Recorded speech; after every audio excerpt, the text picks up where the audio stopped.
ወበሽር ሳቢሪን ታጋሾችን አበስራቸው። እነዛ ዱንያ ላይ ያሉ ችግርና መከራ ለተደራረበባቸው ፈተናዬ ለበዛባቸው ባሮች አንተ ሙሐመድ ሆይ በጀነቴ አበሽራቸው ይላል አላህ ሱብሓነሁ ወተዓላ።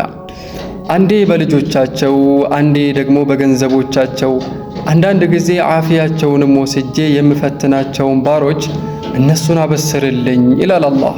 ለዛ ነው የውመል ቂያማ እዚህ ዱንያ ላይ የተፈተኑ ባሮችን አላህ ያቀርባቸውና ሐሰናታቸውን አጅራቸውን ያሳያቸዋል።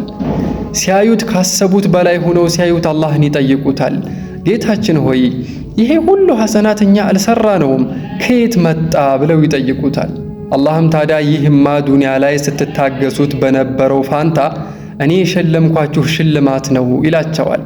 ታዲያ እነሱም አንድን የሚገርም ምኞት ይመኛሉ። ምን ነው የዱንያ ህይወታችን በሙሉ ፈተና ሆኖ በነበር ይላሉ።